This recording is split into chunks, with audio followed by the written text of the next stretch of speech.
puisqu'on est dans les deux parachas de Acharimot et Kedoshim, bon, on va parler un peu sur la deuxième paracha, mais en fait les deux sont liés.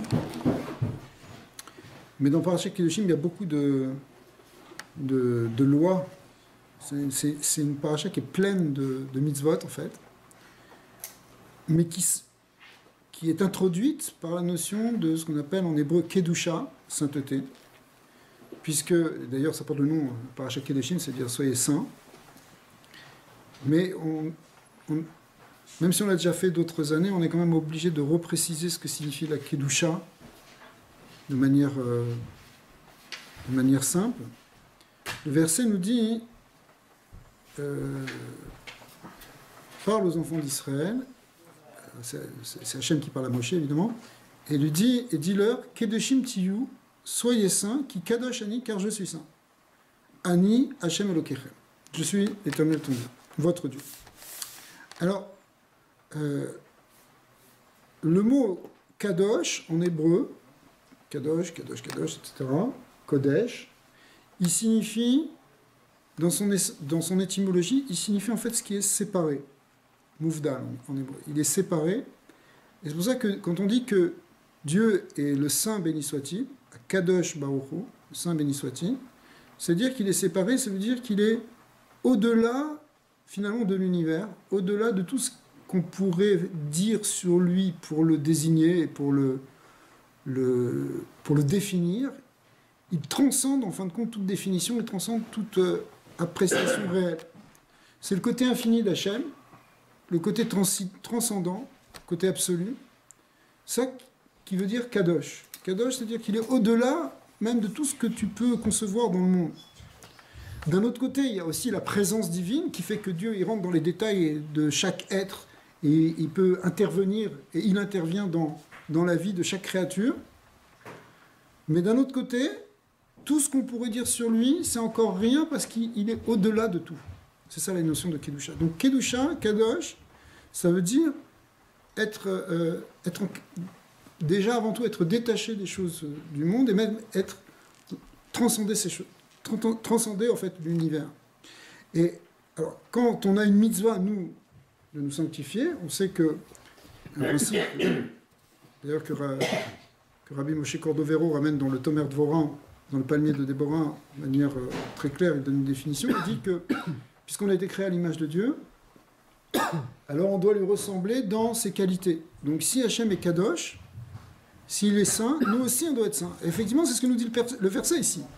Au sens simple, il nous dit vous allez être saint parce que moi aussi je suis Kadosh. Donc si vous voulez ressembler à prendre cet attribut divin, vous allez aussi faire quelque chose de Kadosh. Et Rashi dit, c'est quoi la Kedusha? Il dit Kedoshim tiyu, et vous, Perushim mina harayot ou mina avera. Soyez séparés des interdits de ce qu'on appelle dans la Torah avec un langage pudique la nudité, c'est-à-dire en fait tous les interdits d'union illicite comme l'adultère, l'inceste, ce que la Torah appelle Gilouy Arayot, ne pas dévoiler la nudité. Enfin, vous savez que la Torah, qui est aussi basée sur une langue qui s'appelle le Lachon HaKodesh, on retrouve le même racine de Kodesh, c'est-à-dire la langue sainte, la langue sacrée, elle est sacrée parce que c'est une langue divine qui contient des mystères et une infinité de significations dès qu'on rentre un petit peu dans les versets. Mais c'est aussi la langue sainte, nous dit le Ramban, Nachmanide, parce que c'est une langue qui est pudique, qui ne va pas dire des mots justement dans toute cette sphère justement de la nudité, qui va éviter. Alors, cette langue Kadosh, elle est liée ici avec cette notion de Kedusha, et effectivement, c'est ce que nous dit Rashi. Il nous dit, lorsque vous allez vous être séparés, Perushim mina harayot, c'est-à-dire et de la Avera et de la faute, lorsque vous allez vous séparer de ces interdits, c'est-à-dire vous allez vous éloigner de ces interdits, et ne pas transgresser évidemment, eh bien c'est ça qui amène de la Kedusha. Et il insiste en nous disant un principe qui est marqué dans le Midrash, chez Kol Makom, chez Ata Motse Geder Erva, Ata Motse Kedusha. Dans tout endroit où on trouve une barrière au niveau de cette sphère de la sexualité, eh bien, on trouve de la sainteté. C'est-à-dire que là où on fait attention, là où on ne transgresse pas, c'est ça qui rend saint. Ça, c'est la définition que ramène Rashi au nom du Midrash. Mais on va en voir une autre tout de suite après. Mais il y a cette idée ici que ça amène de la sainteté. Par contre, il y a un verset qui nous dit le contraire. En tout cas, il donne des exemples avec des versets qui nous montrent que quand on transgresse, en fait, on transgresse, on profane la sainteté. Alors, il faut préciser, parce qu'on est justement dans la paracha de Acharemot, qui est juste avant, où on a appris les lois des Kohanim, des prêtres et du service des prêtres, et en particulier du Kohen Gadol, qui lui va rentrer dans le Saint des Saints, donc qui est Kadosh. Alors, vous connaissez, je pense qu'on avait déjà parlé une fois dans ce cours, mais il y a une Mishnah très importante où on apprend en fait, d'une certaine manière, quelque chose de très important sur ça. C'est une Mishnah au début du traité Yoma. Yoma, c'est le traité qui parle des lois de Yom Kippour. Et qui nous dit que le Kohen Gadol, le grand prêtre, il doit être non seulement marié, mais que s'il n'est pas marié le jour de Kippour, il ne peut pas faire le service de Kippour. Or, le service de Kippour dans le temple dépend essentiellement du grand prêtre. C'est lui qui fait pratiquement tout. D'accord ? Tout est dans le grand prêtre. Il va rentrer même plusieurs fois dans le Saint des Saints, le Kodesh HaKodashim. C'est le seul jour où il peut y rentrer. Et il n'y a que lui qui peut y rentrer. Donc, on est en fait dans le jour le plus saint de l'année, Yom Kippour, qui est le jour le plus saint de tous les jours de l'année. On est avec l'homme le plus saint du clan Israël, le grand prêtre, qui est normalement, théoriquement, quelqu'un qui est extrêmement élevé dans la sainteté. D'accord ? Même celui qui est choisi pour sa sainteté, normalement. Après, peut-être à l'époque du deuxième temple, il y avait effectivement des influences politiques, mais théoriquement, c'est pas comme ça. Dans le premier temple, en tout cas, c'était toujours choisi parce qu'on prenait l'homme le plus saint parmi les prêtres, parmi les Kohanim. Et puis, c'est l'endroit le plus saint. C'est dans le temple et c'est dans le Kodesh HaKodashim, le Saint des Saints. Donc en fait, on a une conjonction de 3 niveaux de sainteté maximale, qui sont la sainteté maximale dans l'homme, avec le Kohen Gadol, dans le temps, avec le jour de Kippour, et dans l'espace, avec le lieu le plus sacré, considéré comme le plus sacré sur Terre, si vous voulez. D'accord. Et donc, cette conjonction des 3 choses, et pourtant la Mishnah nous dit que s'il n'est pas marié, c'est hors de question qu'il fasse quoi que ce soit. À tel point qu'elle se pose une question, est-ce qu'on ne devrait pas prévoir une femme de remplacement pour le marier en vitesse si jamais il arrivait malheur à sa femme? Alors la Mishnah finalement va rejeter cet avis, elle va dire non, parce que sinon, alors, jusqu'où on va aller? Pourquoi pas prendre aussi une remplaçante de remplaçante? On ne parle pas de ça, d'accord? Mais l'idée est là. L'idée est que le moment le plus saint, avec l'homme le plus saint, dans l'endroit le plus saint, ça ne peut pas être sans mariage. Donc, on a ici quelque chose qui vient contredire ce qu'on peut voir dans beaucoup d'autres religions où la sainteté va avec le célibat, avec la chasteté. D'accord ? La sainteté va avec le mariage. Et d'un autre côté, on voit ici Rashi qui nous dit oui, mais le mariage dans la Kedusha, pas dans les interdits. D'accord ? Alors, ici, il y a quelque chose qui est important, c'est que l'homme ou la femme ne sont complets que finalement lorsqu'ils sont mariés. Il y a cette idée ici de vivre à deux, l'idée de famille, mais aussi plus profondément l'idée de plénitude d'une âme, d'une neshama, lorsqu'elle est réunie avec sa moitié. Alors on ne connaît pas les règles du Créateur pour savoir l'âme sœur, etc. Mais quand on se marie, ça devient notre âme sœur. D'accord ? Donc, il y a cette idée-là, et par contre, si on transgresse en quelque sorte ça, si on part dans l'extériorité des interdits, si vous voulez, on profane la sainteté, on rentre dans la profanation. Alors, il y a plusieurs niveaux. Ici, on est donc au moment du don de la Torah. Matan Torah, c'est quelque chose qui est donné à Israël. Et il y a des lois qui ont été rajoutées par rapport à ce qui avait été donné déjà à Adam et à Noé. Hein, déjà à l'époque d'Adam, l'humanité, si vous voulez, donc ça remonte à l'origine des temps, eh bien, l'humanité, il y a une loi divine qui dit que vous allez vous marier, c'est-à-dire vous allez vivre en couple. D'accord ? En couple, un couple fixe, stable, sur la durée, pour faire une famille. D'accord ? Ça, c'est une idée qui relève depuis toujours. Et l'interdit, effectivement, d'adultère, ça fait partie des Sheva Mitzvot Bnei Noach. Mais dans cet interdit d'adultère, il y a aussi l'interdit d'inceste, les différents incestes et les différents en fait, interdits qu'on peut retrouver ici dans ces deux parachutes, justement, de Acharimot et Kedoshim. Dans Acharimot, c'est les interdits, et dans Kedoshim, c'est les sanctions pour montrer la gravité des interdits, mais ce sont les mêmes interdits. Lorsque Israël a reçu la Torah, il y a un certain nombre de lois qui ont été ajoutées. En particulier l'interdit d'épouser sa sœur. Alors que jusqu'à Matan Torah, ce n'était pas encore considéré comme réellement un inceste. Mais au moment de Matan Torah, bon, ça a été rajouté. Ce qui a été rajouté aussi pour le clan Israël, c'est, on va le voir dans d'autres versets, l'interdit d'avoir une relation intime hors mariage. On ne parle pas ici avec une femme mariée, parce que ça c'est directement profond. C'est de l'adultère, ça c'est vraiment interdit pour tout le monde. Mais Israël aussi, pour Israël a été exigé un niveau de sainteté un peu supplémentaire, où on n'aura pas de relation avec quelqu'un qui n'est pas marié, ou si on n'est pas marié. C'était hors mariage, normalement, on n'est pas marié. Et pour les Kohanim, il y a encore d'autres lois qui ont été ajoutées même encore. Et ça définit la sainteté. C'est-à-dire que ce n'est pas qu'on bannit complètement ce domaine-là, le domaine de la sexualité, il n'est pas banni, mais il est cadré dans une dimension de donner la vie, de construire un futur, même si on a des enfants ou qu'on n'a pas d'enfants, mais on essaye d'avoir des enfants, mais même c'est pas que pour avoir des enfants, mais c'est l'idée, en tout cas, de construire une famille qui va être un lieu de vie et d'amour. Et pas simplement quelque chose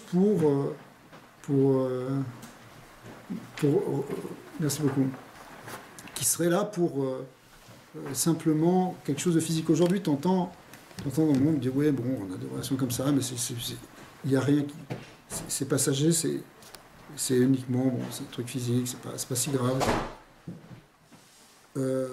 La Torah, elle a dit à Israël, en tout cas, de ne pas rentrer dans ça, parce que la sainteté, ça se fait justement lorsqu'on a une sacralisation, en fait, de la vie. On sacralise la vie, parce que les relations intimes, c'est l'idée, en réalité, derrière ça, il y a l'idée de pouvoir de vie et de donner la vie, ça peut aller jusqu'à donner naissance. D'accord.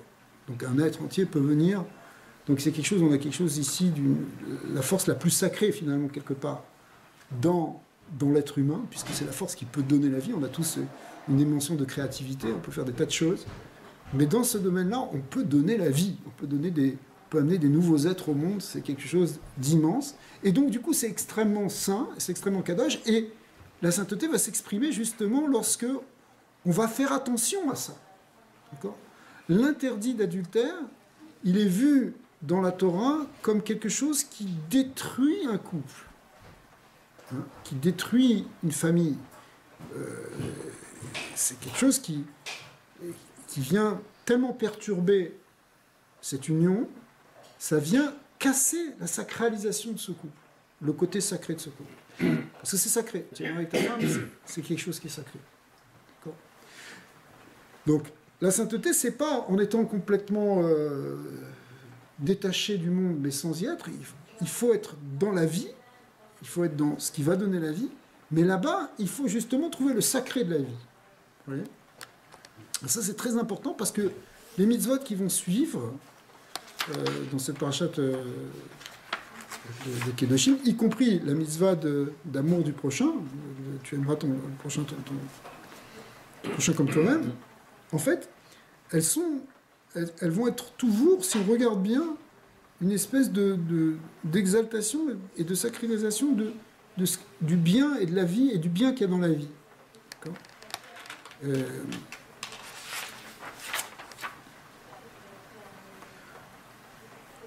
Le Ramban, Nachmanide, explique sur ces mêmes versets une autre dimension. Il dit la chose suivante. Il dit, il y a ici une mitzvah spécifique de se sanctifier. Comme c'est un verset, le verset dit « Kedoshim tiyu », ça veut dire « soyez saints ». Donc on a une mitzvah parmi les 613 mitzvot d'augmenter dans la sainteté. Et comment ? Alors il ramène en fait, il ramène le Talmud, etc. Mais il explique bien, il dit, ici il y a une mitzvah qui s'appelle Kadesh Atzmecha B'Mutar, ça veut dire sanctifie-toi même dans ce qui est permis. D'après Rashi, ça veut dire faire très attention aux interdits. Et Raman dit, il y a aussi une autre dimension de Kedusha qui vient par le fait de ne pas forcément faire tout ce qui est permis.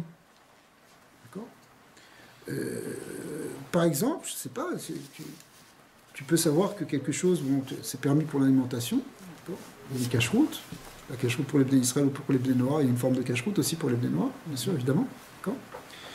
Mais malgré tout, tu peux te mettre aussi certaines limites. Quand tu te mets certaines limites, parce que justement, c'est pas parce qu'une chose est permise que tu vas forcément tout faire, d'accord ?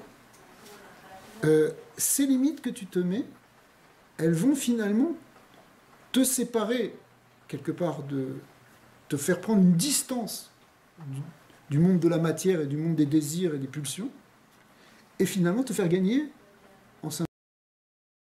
Puisqu'on a dit, la sainteté, c'est la séparation. Alors, être maître en fait de ces désirs, même si ces désirs qui sont dans quelque chose de permis, si tu veux, à chaque fois que tu as une maîtrise et que éventuellement même tu te mets des barrières, eh bien ça, tu accomplis cette mitzvah en quelque sorte d'augmenter dans la sainteté. Alors, dans cette idée, ça ne veut pas dire encore une fois qu'on doive se priver des choses de ce monde. Au contraire, Akadosh Baruch Hu nous a donné des tas de bonnes choses qui nous sont permises et sur lesquelles justement à partir desquelles on va pouvoir le louer, le remercier, l'exalter, et en même temps qu'on fait ça, on va élever en quelque sorte prenons l'exemple de la nourriture, cette nourriture, mais ça peut être autre chose, tout ce qu'on a comme rapport avec le matériel, d'accord ?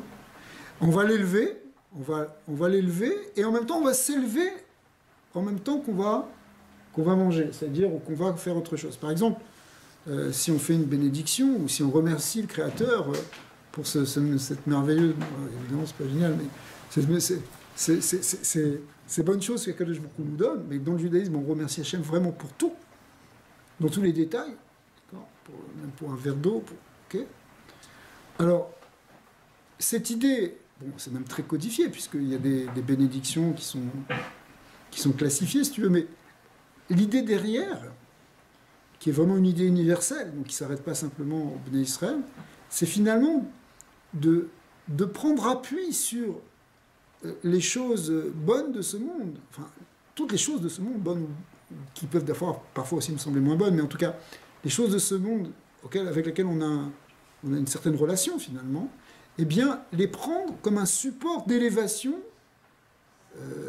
de nous-mêmes et en même temps du monde.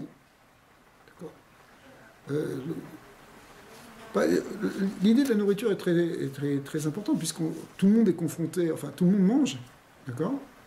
Mais à la limite, c'est un principe, même les animaux mangent. Mais l'animal, il mange. Mais nous, on mange, et on peut en faire un lieu, justement, de rapprochement avec le Créateur. D'accord ? Dans une table, normalement, dans une table des Bnei Israël, quand ils mangent par exemple Shabbat ou un autre repas, normalement, on ne peut pas faire que manger. On doit non seulement faire des bénédictions, mais on va aussi dire par exemple des paroles de Torah. On va dire des choses qui vont aussi élever l'esprit. Parce qu'en élevant l'esprit, on va élever en même temps la matière qu'on est en train de consommer. D'accord ? C'est-à-dire que c'est pas manger. Bon, il faut bien manger. Alors tu peux prendre un sandwich, je sais pas y penser, truc. Ok, tu vas au drugstore du coin, tu achètes un truc et tu manges. Il y a beaucoup plus que ça. Cette chose-là, ce pain, il a une dimension sacrée parce qu'il donne la vie. Mais cette vie, derrière lui, derrière ce pain, c'est Dieu qui donne la vie à travers ce pain, à travers cet aliment. D'accord ? Donc, prenons conscience, justement, du sacré qui est derrière. Pourquoi, lorsque les bénis Israël ils mangent du pain, ils font d'abord une ablution des mains, comme des prêtres D'ailleurs, c'est pour rappeler ce que faisaient les prêtres dans le temple. D'accord ? Parce que, finalement, un acte aussi banal que manger, encore une fois, tout le monde doit manger, même les animaux doivent manger, donc qu'est-ce qu'il y a ? C'est normal. On peut pas faire un plat, si justement. Alors, mais non. Ce qu'on est en train de dire, c'est que on va trouver la dimension de Kedusha, la dimension sacrée qui se trouve derrière. Et on va la révéler. Et si on la révèle, en fait, petit à petit, en fait, dans notre existence, mais le but, c'est finalement de révéler que le monde entier, il vient du Saint béni soit-il. Il est le lieu de résidence, justement, de celui qui est Kadosh. Alors, ça aussi, c'est contenu, si vous voulez, dans cette mitzvah de Kedoshim Tiyu, parce que si on reste simplement, si tu veux, un peu au ras des pâquerettes, qu'on ne fait pas attention, que le rapport au monde, il est 100 mètres de distance, j'ai faim, je mange, là, je ne pense pas, etc., qu'il n'y a pas de distance, qu'il n'y a pas... Alors, finalement, il n'y a pas de sacré, il n'y a pas... C'est cette distance-là qui fait apparaître la Kedusha. Kadosh, c'est-à-dire séparé. Donc ça veut dire distance. Mais une distance, c'est pas une distance pour mettre... C'est une distance pour... Dans cet espace qu'on crée, en fait, on révèle la présence de Dieu. Si vous voulez. D'accord ? Cet espace qu'on crée par rapport à nos propres désirs. C'est là que la sainteté apparaît. D'accord ? C'est ce que nous disent ces maîtres, en fait. C'est-à-dire, si tu veux amener Dieu dans ton existence, tu es obligé en même temps de mettre justement une séparation par rapport à tes propres pulsions. Si tu vis toi-même comme un animal, ou tu laisses la place à Dieu. D'accord ? Donc, c'est ce que nous dit dans le langage du Zohar et de la Chassidut. C'est lorsque on maîtrise nos passions, nos désirs, ce qu'on appelle l'aïd-kafia, lorsqu'on maîtrise tout ça, lorsqu'on domine, lorsqu'on soumet en quelque sorte nos pulsions, eh bien, c'est à ce moment-là que la shrina apparaît. D'accord ? C'est ce qui se passait dans le temple. Pourquoi dans le temple on prenait des animaux, on les sacrifiait, et que ça amenait la shrina dans ce monde ? C'est l'idée de contrôle de la pulsion animale, du sang, etc. Ouais. Vas-y, je fais un petit bracha. Amen. On parlait de pulsion, moi j'ai une image qui vient tout d'un coup, là c'est en période de guerre. En période de guerre, les guerriers sont soumis à des pressions incroyables. Ouais. Et on sait ce qui se passe. Comment intervient la Kedusha à ce niveau-là, et comment les guerriers, il y en a toutes sortes aussi, comme il y a des non-guerriers qui sont croyants ou pas pratiquants ou pratiquants, comment que la personne sainte, qui se considère sainte, doit réagir dans ce moment-là. C'est intéressant ce que tu dis. D'ailleurs, il y a une paracha dans le livre du Deutéronome qui parle de ça. C'est la paracha qui t'etse la milchama, lorsque tu sortiras en guerre. Et elle nous parle justement de la confrontation avec... c'est la fameuse paracha de ce qu'on appelle la belle captive, où c'est un soldat qui est le soldat tel qu'il est considéré dans la Torah, et c'est tel qu'ils étaient peut-être à l'époque de David, qui en même temps, lui-même, quelqu'un de pieux et qui craint Dieu, d'accord ? Un tzaddik, d'accord ? Puisque normalement on ne peut pas sortir à la guerre quelqu'un qui ferait un petit écart par rapport aux lois de la Torah, même un petit écart infime, il faut qu'il se soit vraiment quelqu'un de très, très sérieux. Pourquoi? Parce que sinon il risque quelque chose, quoi. Donc, mais s'il est clean, si vous voulez, par rapport au Créateur, alors là, il peut aller en guerre, il est protégé. Alors, lui, il peut aussi tomber dans une forme, si tu veux, de séduction, parce qu'il y a donc il voit une belle captive, alors on lui dit, regarde, tu veux la prendre comme femme, ok, on te permet un instant de t'unir avec elle, mais après tu vas la ramener chez toi, et tu vas bien réfléchir pendant un mois, tu vas la laisser avant de te marier avec elle. D'accord? Mais sur le coup, la Torah a donné une permission qui nous paraît un peu choquante de s'unir avec elle. D'accord? Mais pourquoi? Parce que, en quelque sorte, dans ce moment critique et limite qui est le moment de la guerre, le contrôle des pulsions ne fonctionne plus de la même manière. D'accord? Ça ne vient pas à permettre tout parce qu'on est dans une phase où on est un peu excité, etc. Mais l'idée, effectivement, du moment de la guerre où les lois changent. Parce que tu es en train de changer les lois. Les lois de la guerre, elles existent, elles sont d'ailleurs contrôlées par la Torah. Enfin, la Torah donne des lois de la guerre. Mais l'interdit de tuer, on voit justement dans plusieurs parachutes, qui fait partie des 10 commandements, etc., eh bien, cet interdit-là, où est-ce qu'il est dans la guerre? Puisque tu viens pour tuer. Ouais, d'accord? Donc, il y a quelque chose qui forcément fait appel à d'autres forces dans l'homme. Le moment du combat, c'est quelque chose de très spécial. Donc, ça ne veut pas dire que tout est permis, ou qu'on va justifier parce que on est en guerre de faire des atrocités, pas du tout. La Torah est complètement contre ça, ou elle n'a pas permis à des soldats de violer ou de faire des choses comme ça, c'est pas du tout. C'est pas du tout avec la Torah. Il y a juste ici cette femme pour laquelle il y avait quelqu'un qui tomberait en quelque sorte amoureux de cette femme. Eh bien, ok, en quelque sorte, on ferme les yeux si tu es allé avec elle une fois, c'était lié de Sarah. Mais maintenant, maintenant, il va falloir que tu t'engages pour aller plus loin, c'est-à-dire pour l'épouser ou pas. Et avant d'épouser, tu vas te séparer d'elle, elle va rester 30 jours, tu ne vas pas la toucher, etc. Et puis tu vas laisser faire le temps, et voir si tu la regardes avec à froid, si tu veux, en quelque sorte, pour voir comment tu la considères. Ok, à chaud, il s'est passé ce qui s'est passé, mais attends, on te permet une fois, mais va pas plus loin. Donc de là, on est très très loin aussi de toutes les conceptions qu'on va trouver dans d'autres gens, dans d'autres endroits, dans d'autres lieux que la Torah, où on va permettre toutes sortes de déviations parce qu'on est dans le combat, alors tout devient permis. C'est pas vrai. Est-ce que c'est pas actuellement le problème de Tsahal vis-à-vis de... Ben oui, ça veut dire... Bon, le problème... il faut voir aussi, c'est-à-dire qu'il y a tellement de désinformation et tellement d'accusations fausses qui sont faites contre les soldats, ou si on prend un cas, on en fait toute une épingle. Mais je veux dire, on est dans une exigence très très grande de moralité de l'armée, mais je vais en dire juste un petit mot parce que sur l'idée de morale, mais on est à 400 000 km, si vous voulez, ou beaucoup plus, de ce qui se fait je sais pas, aller voir ce qui se passe en Syrie, ou aller voir ce qui se passe dans les armées de ISIS, ou de quelque chose comme ça, d'accord?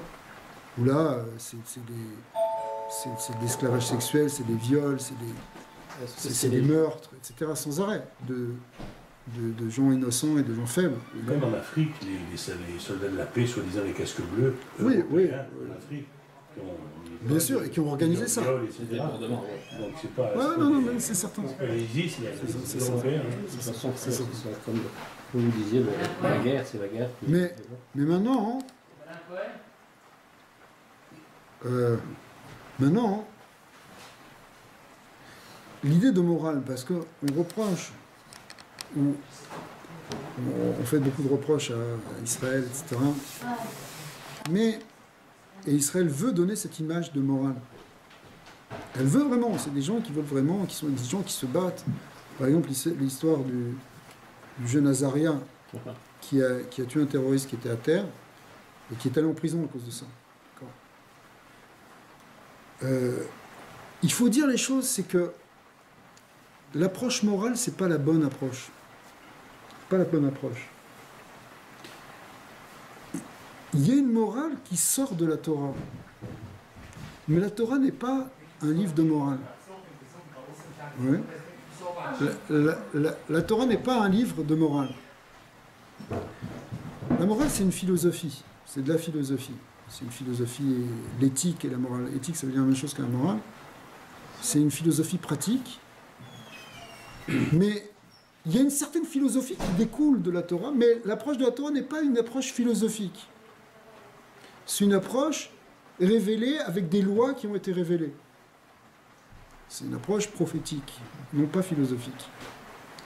Donc on a des lois qu'on étudie, qu'on va essayer d'orienter, de comprendre et de définir dans tous ces détails, dans tous leurs détails, pour arriver à des lois. Il y a des lois, par exemple, d'autodéfense. On a dit que c'est permis de tuer dans la guerre, mais c'est aussi permis de tuer dans le danger, si on est menacé. Donc il ne s'agit pas ici de définir les choses d'un point de vue éthique ou moral, mais de regarder par rapport à une loi qui a été donnée. Ça nous aiderait beaucoup si on faisait ça. Pourquoi ? Parce que la morale, elle varie. Elle est ce qui est bien aujourd'hui sera peut-être pas bien demain, ou ce qui est bien aujourd'hui était peut-être mal avant dans la morale. L'homosexualité était vue comme chose de mal au XIXe siècle, aujourd'hui c'est vu comme quelque chose de bien. D'accord ? Il y a eu un changement dans la morale des hommes, parce qu'une philosophie, ça dépend de la manière dont on voit les choses.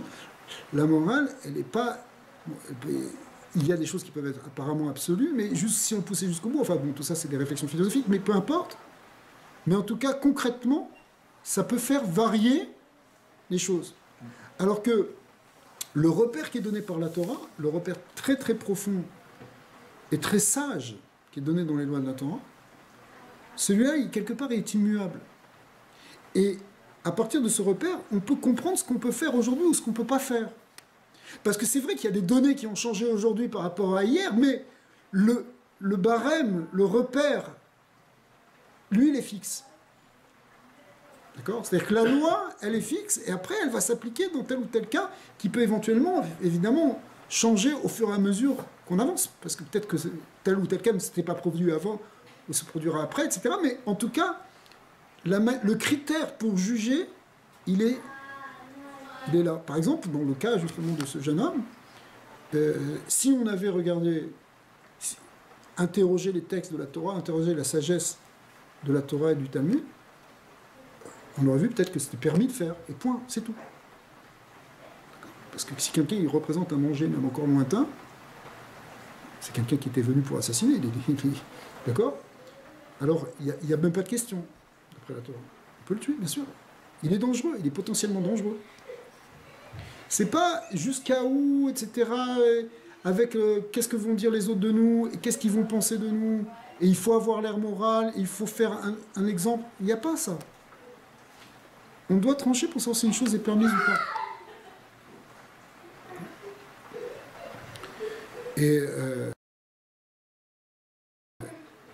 Et ça peut créer, puisque tu parles de l'armée, ça peut créer des choses qui sont aberrantes, comme par exemple des scrupules tellement grands de ne pas blesser l'ennemi, ce qu'on appelle les dégâts collatéraux, qu'on met en surdanger les soldats.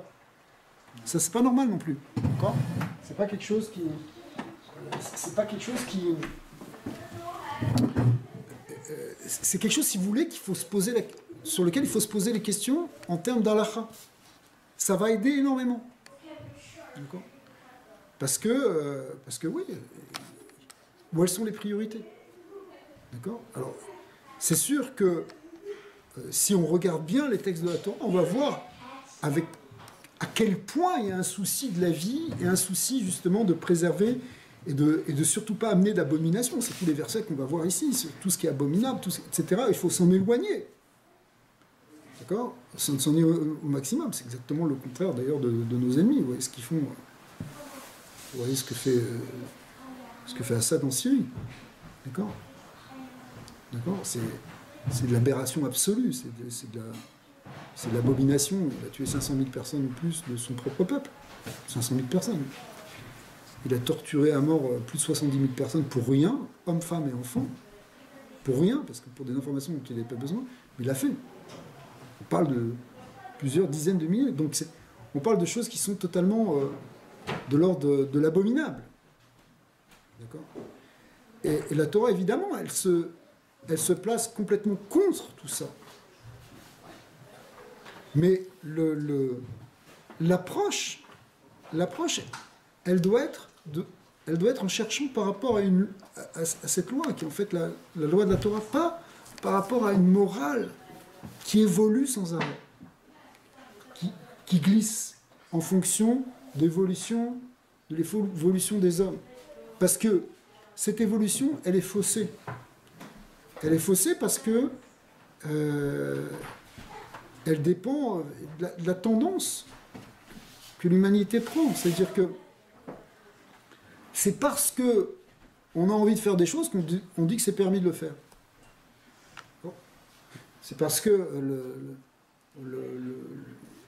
ça va aller dans le sens finalement d'une tendance qu'on va fixer une loi. C'est ça la morale. D'accord.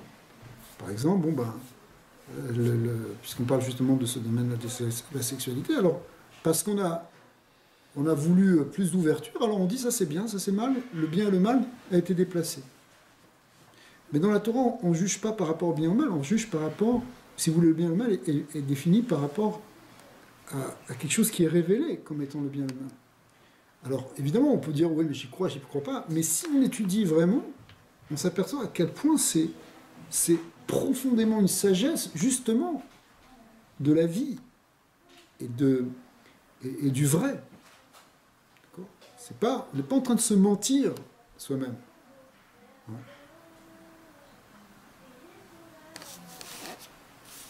Ouais. Alors, il y a tout ça dans cette idée de Kedoshim, c'est-à-dire, nous on va être Kadosh, nous on va mettre des limites, on va se mettre des barrières par rapport au monde, on va se mettre des lois en quelque sorte, mais par rapport à Hachem, parce que Hachem il est Kadosh. Il y a un référentiel, il y a un repère qui va être le repère justement de la Torah. Tu vois? Ouais. Et la Torah, un ou deux versets plus loin, nous dit Altifnu el Elilim, ne vous tournez pas vers les vanités, littéralement. Elilim, ici, ça ne veut pas dire Dieu, ça veut dire des choses vaines. Mais évidemment, on parle des idoles qui n'ont aucune valeur. Veloem asecha lotaasu, et vous ne ferez pas des dieux de métal. Et Rachid nous dit, si vous vous tournez vers ces vanités, vous allez en faire des dieux. Parce que le verset nous dit, ne vous tournez pas vers ces vanités et des dieux de métal. C'est-à-dire qu'au départ, il y a des choses qui, ça peu importe, on sait que ça ne veut rien dire, mais finalement, ça devient des dieux. C'est ça qui devient la valeur suprême, c'est ça qui devient le repère. Mais c'est parce qu'au départ, il y a justement quelque chose de vide, quelque chose de vain, quelque chose qui prend de l'importance alors qu'il ne devrait pas prendre de l'importance. Mais pourquoi ? Parce que quelque part, on y trouve un intérêt. Voilà. Et alors, et le verset répète, Ani Hashem Elokechem, parce que je suis l'Éternel votre Dieu. Il y a un repère, il y a quelque chose ici. Il y a le Créateur suprême qui a montré une loi. Qui a montré le fonctionnement de l'univers, le fonctionnement de l'âme humaine, de l'être humain. Les êtres sont fondés sur des lois, comme l'univers est fondé sur une loi. C'est-à-dire on parle même pas. Si on était sans un regard religieux, je veux dire des choses. Le monde des physiciens, c'est-à-dire le monde des scientifiques, est basé sur des lois mathématiques, sur des lois physico-chimiques. D'accord. Ok, la gravité, bah, c'est une loi qui devient universelle. D'accord. Eh bien, il y a des lois dans les êtres humains. Les êtres humains sont fondés sur des lois profondes, qui sont à l'intérieur même qui sont, si vous voulez, la base même, la structure même de leur existence. Ouais. Ok. Les lois de l'âme et les lois du corps. Alors, il y a les lois de l'âme et les lois du corps. Ouais. Mais un jour, on va se rendre compte que ces lois de l'âme et du corps, elles viennent d'une même source. La fameuse théorie unifiée que les physiciens cherchent, en fait, la vraie théorie unifiée, elle va unifier à la fois les lois spirituelles et les lois matérielles, les lois de la Torah et les lois de la physique. Et d'ailleurs, on s'approche de ça. Et ça fait partie de la dimension messianique, où il y a une réunion entre la science sacrée de la Torah et la science profane, ou les sciences dites profanes, mais qui ne sont au fond pas profanes, puisque tout vient d'Hachem. Et une des preuves de ce qu'on peut avancer, qui peut nous faire comprendre, c'est que finalement, les mathématiques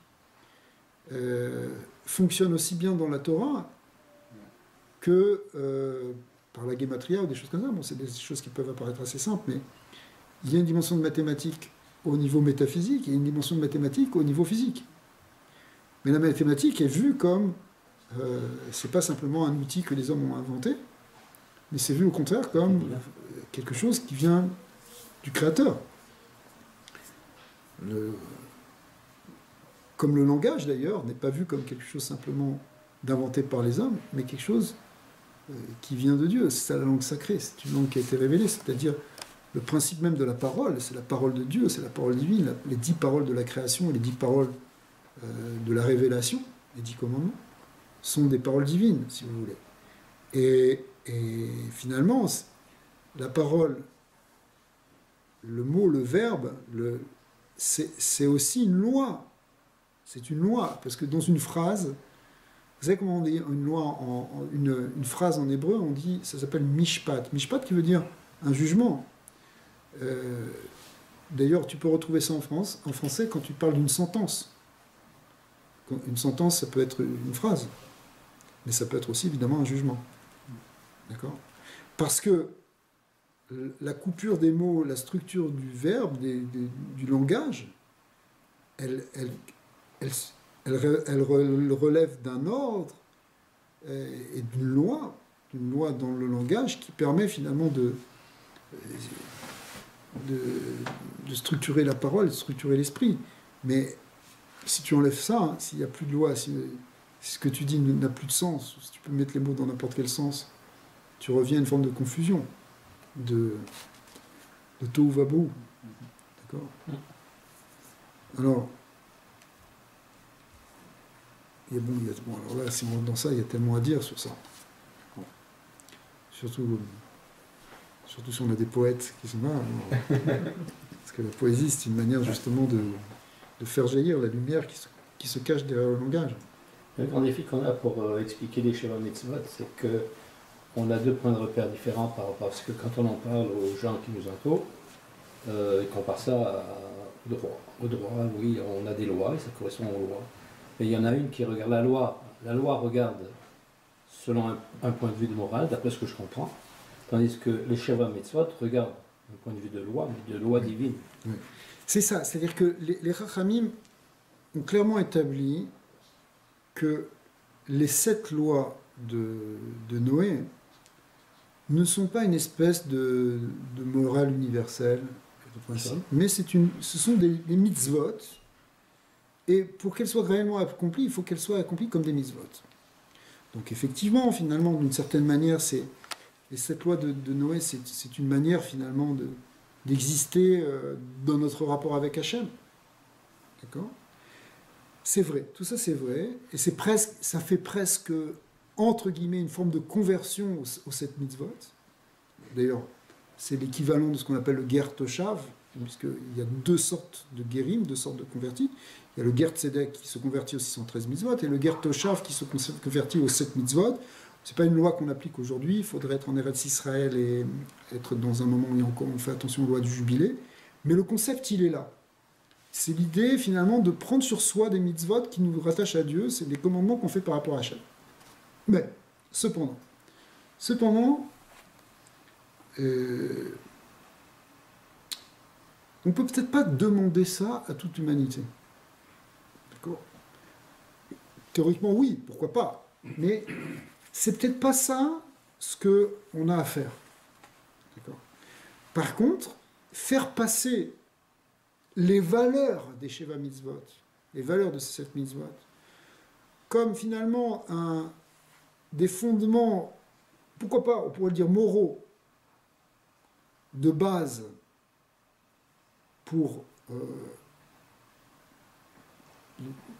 parmi les peuples, comme étant des valeurs de base de construction sur lesquelles vont se reposer les peuples et les nations, c'est peut-être déjà suffisant.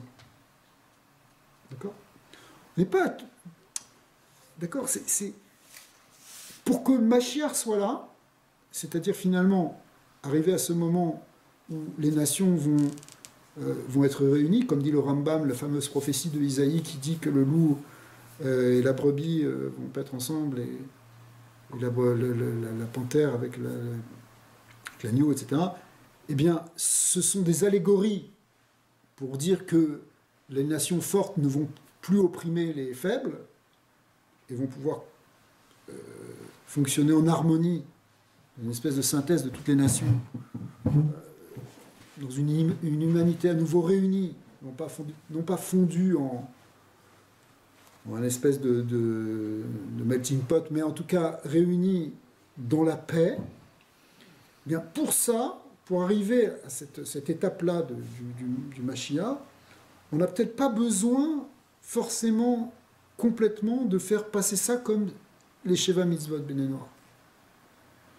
C'est-à-dire que si on veut faire simplement de l'idée des Sheva Mitzvot Bnei Noach une espèce de religion, comme on a dit, une forme de conversion à une religion de 7 mitzvot, on va peut-être pas ramener tout le monde dans ça. Ça va être pratiquement impossible. Parce que d'abord, la raison en est, c'est que la plupart des nations, aujourd'hui on a quand même la majorité des êtres humains, sont déjà religieux, sont déjà dans des religions, dans des traditions, qui sont d'une certaine manière plus complexes que les 7 mitzvot. D'accord ? Quand je dis plus complexes, c'est pas vrai parce que on s'aperçoit, si on veut rentrer vraiment dans la pratique des 7 mitzvot, en fait c'est des centaines de mitzvot, d'une certaine manière. On va le voir même dans la paracha de cette semaine, l'interdit de la shonara, c'est pas simplement ne pas tuer, il y a aussi tous les détails, etc. Ça rentre dans des tas de choses, donc ça peut être extrêmement profond. Mais finalement, les nations aussi, elles ont aussi des religions. Donc, c'est pas en leur imposant une nouvelle religion qu'on va y arriver. Mais par contre, ce qu'il faut faire, c'est faire passer le contenu de ces 7 mitzvot pour qu'elles soient intégrées dans une vie quotidienne et dans la vie quotidienne des êtres humains au niveau individuel ou au niveau collectif. Je ne sais pas si je l'avais fait ce cours ici, mais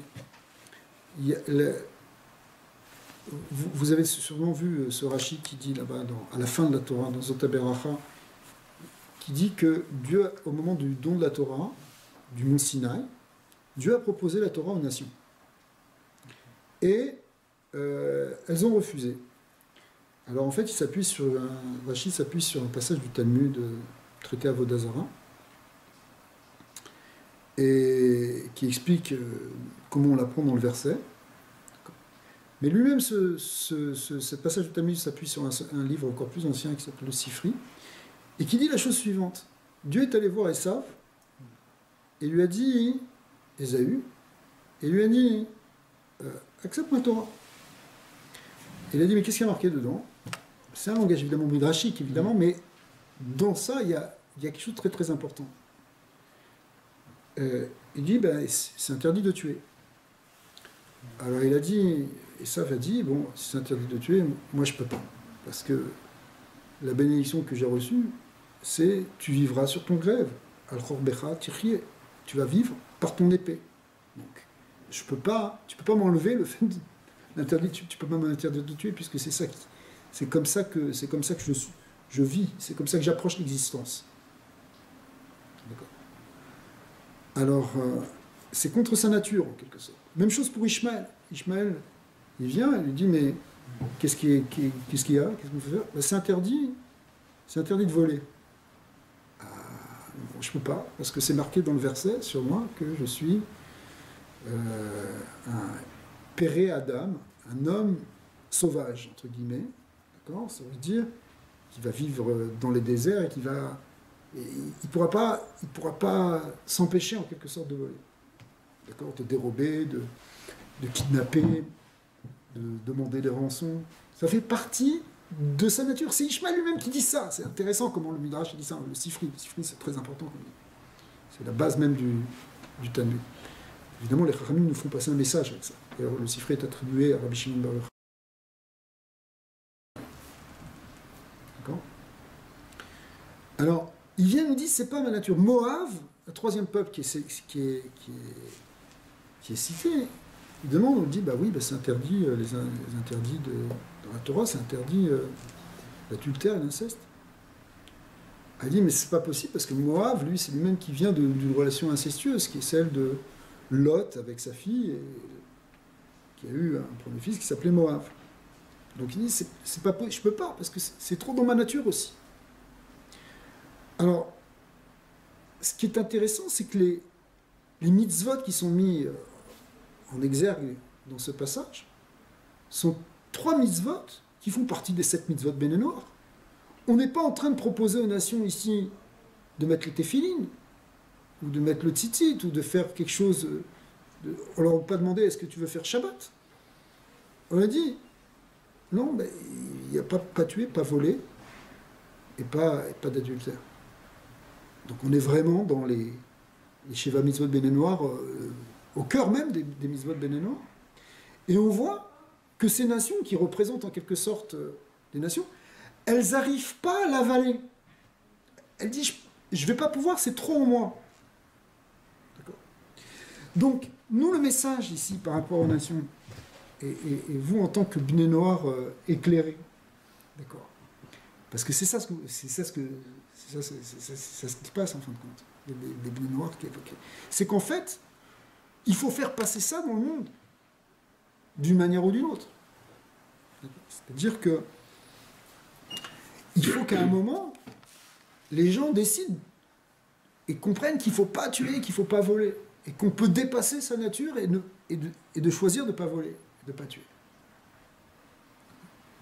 C'est ça qui est demandé. On n'est pas en train de demander maintenant une forme de conversion au judaïsme. Il faut qu'on fasse passer ça.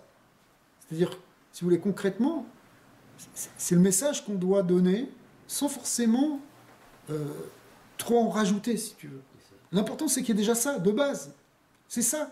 C'est ça la base pour recevoir la Torah. Après, évidemment, on pourra aller plus loin, mais ça va venir individu par individu. D'accord ? Individu par individu, si quelqu'un il veut se rapprocher, il veut étudier, il veut aller puiser dans le judaïsme, ça c'est autre chose. Mais l'accomplissement des 7 mitzvot, c'est quelque chose qui est une fondamentale de l'humanité. Et si ça doit passer de manière... à la limite, si ça doit passer sans parler de judaïsme, pourquoi pas? D'accord? Bon, ce que je dis, c'est peut-être pas, là, toute cette dernière argumentation, c'est quelque chose qui prête à discussion. C'est peut-être pas complètement défini comme ça. Il y aura sûrement des rabbins qui vont avoir un autre avis. Mais apparemment, moi c'est comme ça que je comprends pour l'instant. De toute façon, il y a un choc culturel ou philosophique qui se produit à partir du moment où on approfondit le raisonnement et on s'aperçoit que d'un côté on a une morale à géométrie variable qui fait que ce qui était interdit. Ces fameux interdits sont contournés pour être acceptés. Ou alors si on se réfère aux lois immuables de la Torah, de nos lois, puisque ce sont nos lois, c'est pas ça.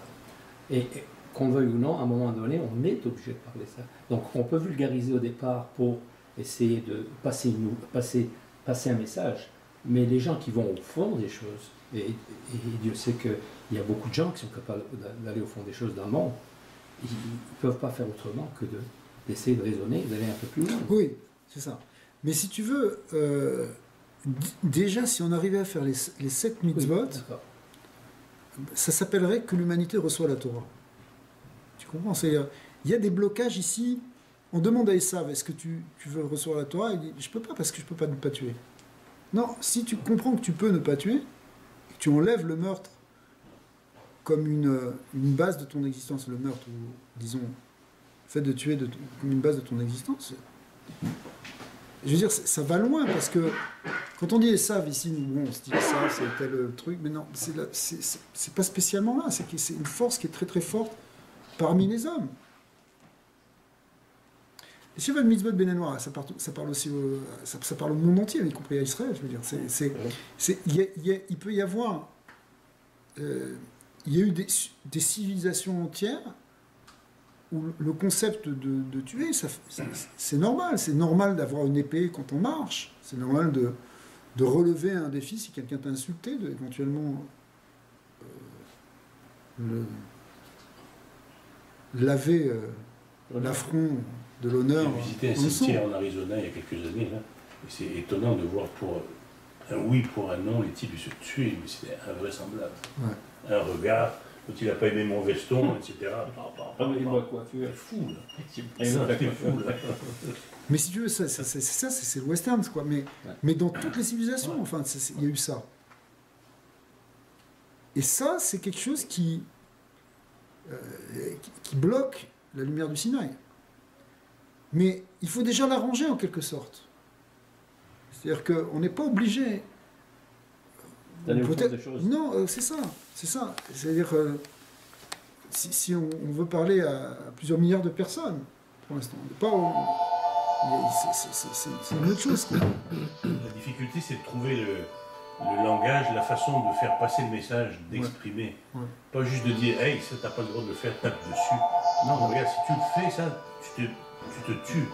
Ouais. Alors que la vie t'attend si tu le fais pas. Ouais. Et c'est de développer le langage dans nos civilisations, les gens qui nous entourent, etc. C'est pas facile. Non. Non, mais on a un message à faire passer. On a un message à faire passer, qu'il faut le faire passer peut-être d'une manière subtile, mais c'est pour le bien de tous.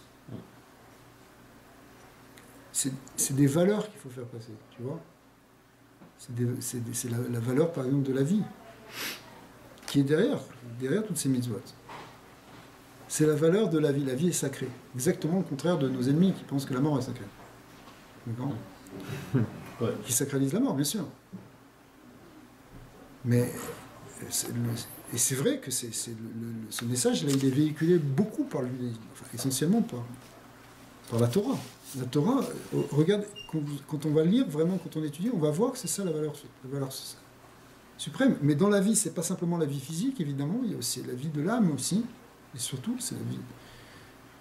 L'essence de la vie, c'est justement l'attachement à la source de vie, qui est le Créateur. Mais c'est quelque chose qui est là, en trame de fond de toute la Torah.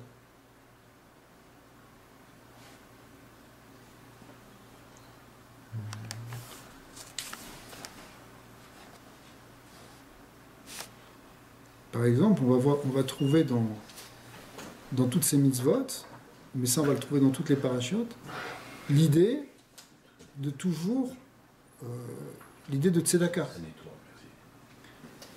L'idée de tzedaka dans plein de mitzvot, par exemple, toutes les mitzvot qui concernent, voilà, un peu plus loin dans la Torah,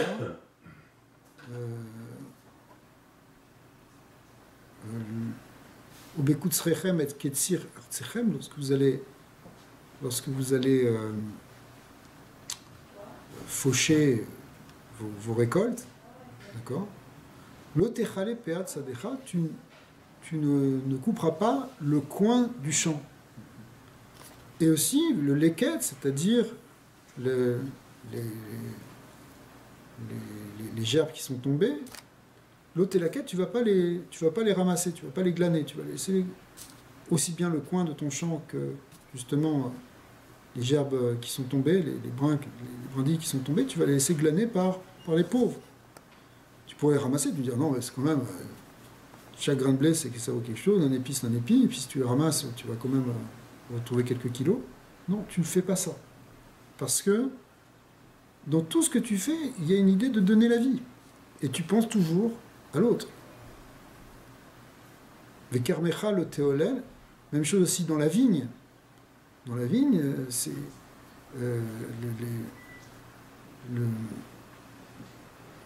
les petites branches de grains de raisin qui ne sont pas en grappe, tu les laisses. Tu les laisses aussi.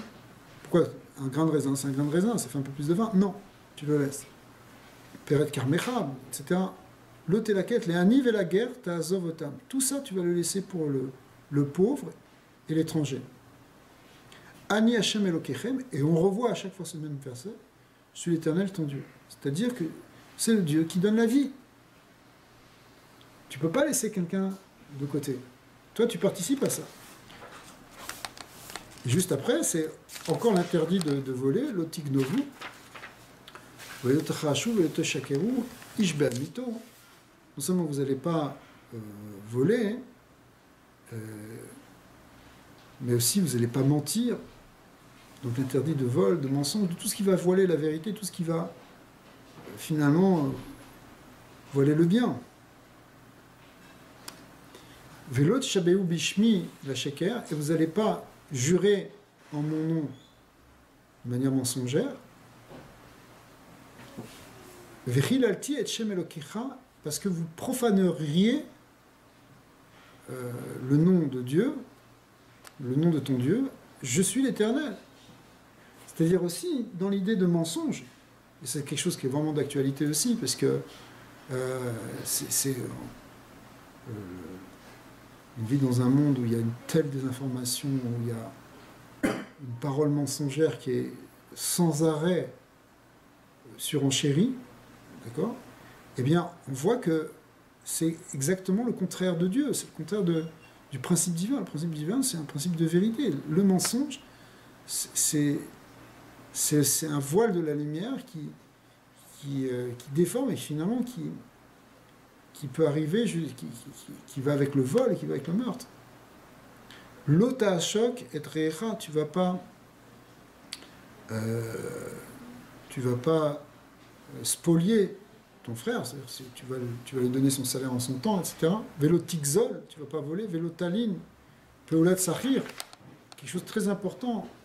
Tu vas donner le salaire quotidien à un ouvrier que tu payes chaque jour, que tu payes par extension aussi chaque mois, etc. Tu ne vas pas profiter de ta position de force pour ne pas le payer.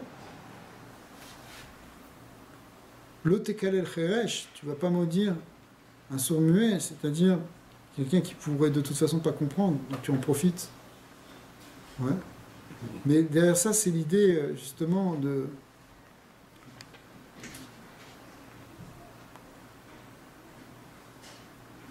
Qu'est-ce que ça peut faire si tu frappes un enfant, de toute façon personne ne le voit. D'accord ?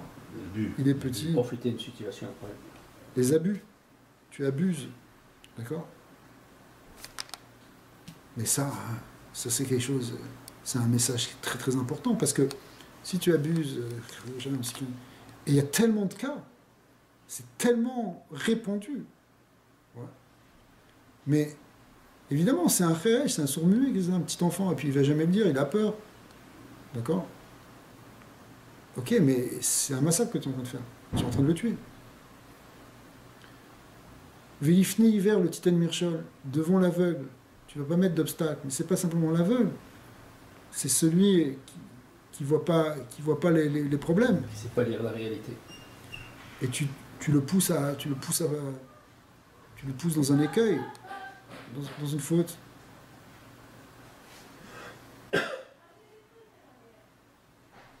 Veyareta Elokecha Ani Hashem. Et tu craindras ton Dieu. Ani Hashem, je suis l'Éternel. C'est Dieu qui est derrière tout ça. C'est ça Hashem. La Kedusha, elle est là. La sainteté, elle est là. Elle n'est pas dans des pratiques bizarres, etc. Elle est là dans ton rapport au prochain. Dans cette pratique finalement de... Tout ça, quelque part, c'est contenu dans les 7 mitzvot. Tu comprends? C'est évident que dans les 7 mitzvot, il y a l'interdit d'abuser d'un enfant. C'est plus qu'évident. Et bien c'est là. C'est là que Hachem, il est là. Là, Hachem, il est dedans. Il n'est pas dans les simagrées. C'est là qu'elle est la sainteté. Dans des choses simples, en fait. C'est pour ça, la sainteté, elle est dans... On a dit dans une famille, tu te maries, c'est sain, ça. D'accord? Pas les trucs où tu vas dans des trucs extrêmes et puis après tu tombes dans d'autres extrêmes. C'est pas ça la sainteté. La sainteté, c'est pas l'extrémisme. C'est exactement le contraire. Dans un monde où il y a tellement d'extrêmes et des fondamentalismes, etc., c'est exactement le contraire de la sainteté.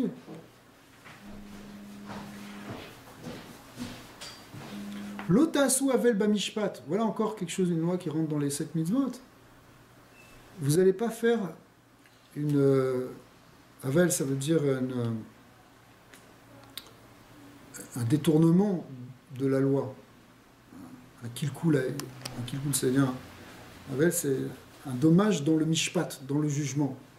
Quoi? Une modification. Tu es en train de juger, mais bon... lui aussi, ça m'intéresse. Ok, mais il y en a un, c'est un notable. Et de toute façon, j'ai des affaires avec lui. Alors, c'est pas juste ce que tu es en train de faire. Tu es en train de fermer les yeux sur le fait que c'est lui qui a détourné de l'argent et que l'autre qui s'est fait voler. Non. L'autre a sous avel ben mishpat. Vous n'allez pas tordre la justice pour votre intérêt.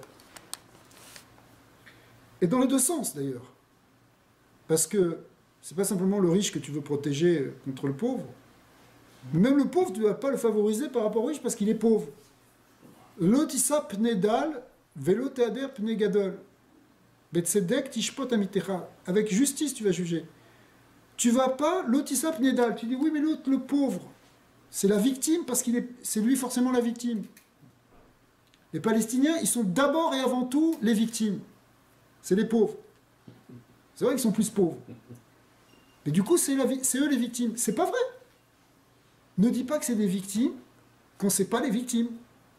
Quand c'est eux qui attaquent, quand c'est eux qui viennent assassiner, quand c'est eux qui dépensent l'argent pour faire des tunnels, eux qui condamnent à mort dans leur propre truc.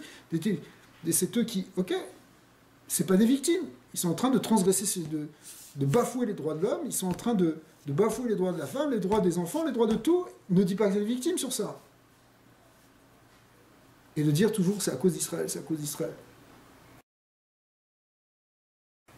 Dans ce sens-là non plus. C'est ça, toute cette justice-là. On donne toujours raison au pauvre. Forcément, il a raison. Il a forcément raison, forcément parce qu'il est pauvre. C'est pas vrai. De même que c'est interdit. Le contraire, évidemment, aussi. Vélo théader pénégadol. Non plus, tu vas pas non plus regarder...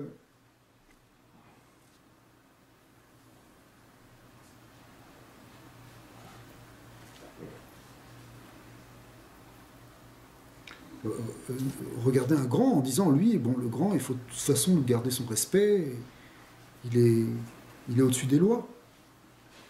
Ah ouais, non, mais lui, c'est un président, c'est quelqu'un, il s'appelle Obama, alors il s'appelle Obama, et alors il s'appelle Obama. Si c'est un traître à sa nation, il faut le juger comme ça. Parce que c'est peut-être possible que ce soit un traître à sa nation, vu ce qu'il a fait. D'accord?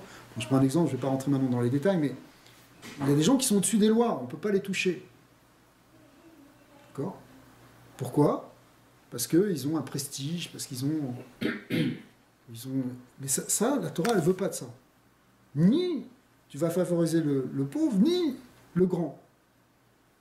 D'accord? Le gadol, ici. C'est avec justice.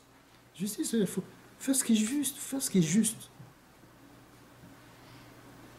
Ça, c'est quelque chose, c'est une valeur qui doit être transmise à l'humanité. Ça fait partie des 7 mitzvot. Les 7 mitzvot, parmi les 7 mitzvot, une des mitzvahs, c'est d'établir des tribunaux. Mais évidemment, pas des tribunaux qui sont les tribunaux comme à Sodome, où on inversait complètement la justice. Comme on le voit d'ailleurs dans plein d'endroits. Dans des dizaines de pays où la justice est complètement faussée par la politique, je ne parle même pas des pays dictatoriaux ou des pays communistes, où la justice elle est complètement faussée dès le départ. D'accord ? Les tribunaux, soi-disant, en tout cas. Mais même dans les tribunaux, en tout cas. C'est quelque chose qui est important. Il y a ici cette valeur-là qu'il faut transmettre. Et après l'interdit de la shonara. L'oteler achil be'amecha. Tu ne vas pas colporter dans ton peuple.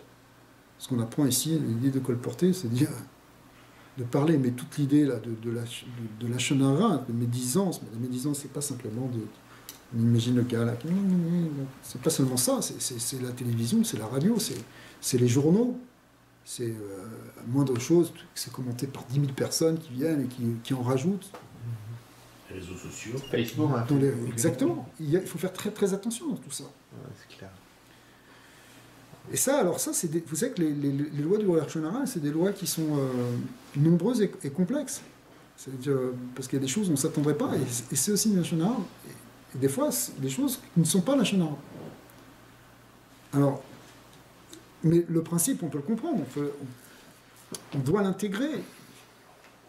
Et ce qui est marqué après, le Tamod al-Dam Brecha.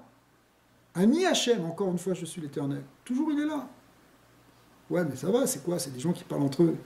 Oui, mais attention, le Tamod al-Dam Brecha, tu vas pas te tenir sur le sang de ton prochain, parce que ça va faire couler du sang, ton histoire de la Shonara.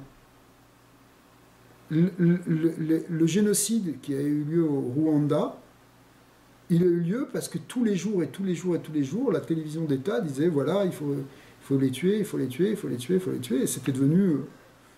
c'est-à-dire, il y a une propagande, qui... On connaît la propagande nazie, etc. D'abord, tu commences à dire des choses, à dire, bon, les Juifs sont comme ci, finalement, il faut les épurer, etc., l'épuration ethnique, et puis voilà. C'est-à-dire, le Lashon Hara, il va jusqu'à des crimes contre l'humanité, il va jusqu'à des génocides. Aucun génocide n'a été fait sans une propagande de type Lashon Hara, au départ.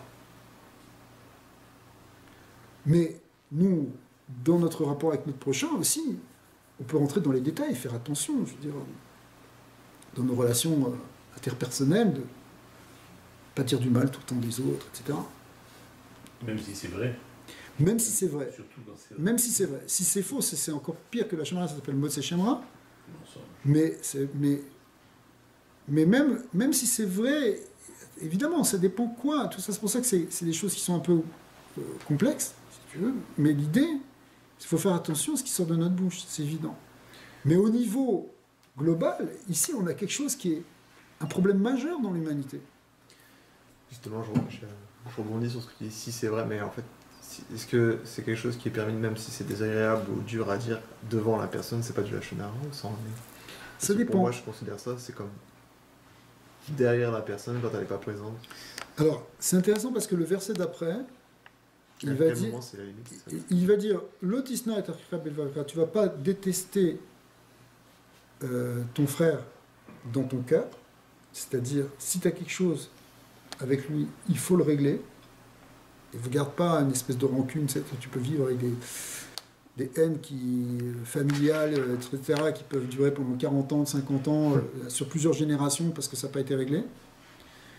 Mais au contraire, Ochear, Tochiar et Tamiteka, ça veut dire tu vas réprimander éventuellement ton peuple, c'est-à-dire ton prochain. Tu vas le réprimander, c'est-à-dire que s'il y a quelque chose qui n'est pas bien, il faut le dire.